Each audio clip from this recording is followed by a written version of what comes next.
In the heart of ancient Egypt, a boy was born into royalty, Tutankhamun, the son of the heretic pharaoh Akhenaten and Queen Nefertiti.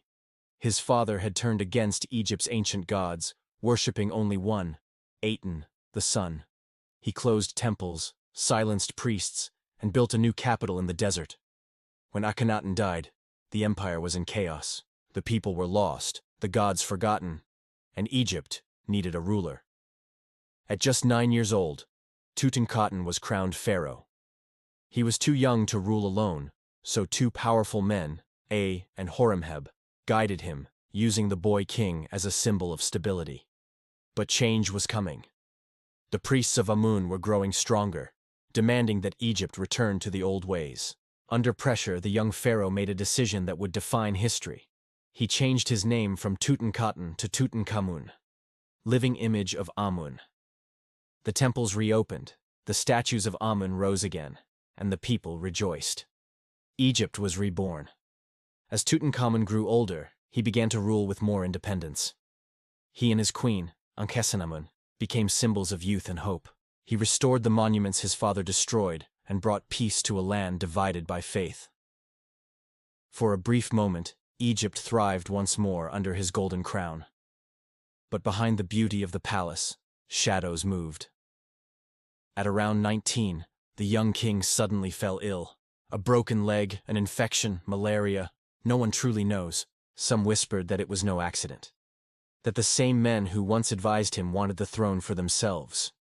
Tutankhamun died before he could fulfill his promise, leaving Egypt without an heir. His burial was rushed. The great tombs of the kings were already taken, so they placed him in a smaller chamber, hidden, almost forgotten, deep in the Valley of the Kings. Over centuries, the sands of time buried his name and sealed his story in silence. Other pharaohs were robbed, their treasures lost, their memories erased. But Tutankhamun's small, secret tomb remained untouched for more than 3,000 years. Then came 1922. After years of searching, the British archaeologist Howard Carter found a staircase leading deep into the ground. He cleared the sand, reached a sealed door, and saw royal seals unbroken since the day they were closed. He made a hole, raised a candle, and peered inside. Gold, everywhere. Statues, chariots, jewelry, thrones, all shining with the brilliance of eternity. And there, inside a golden sarcophagus, lay the face of the boy king. Perfect, peaceful, eternal. But wonder quickly turned to fear. Months after the discovery, Lord Carnarvon, the man who funded the expedition, died suddenly from a mysterious infection. Soon after, others connected to the tomb also died in strange ways. The newspapers called it the curse of the pharaoh. They said that anyone who disturbed the king's rest would pay with their life. Howard Carter denied it. He said there was no curse, only coincidence. But people believed otherwise. They said Egypt was protecting her child, even in death. Years passed, but Tutankhamun's story never faded.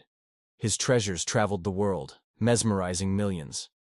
His golden mask became the very symbol of ancient Egypt, a face that defied time itself.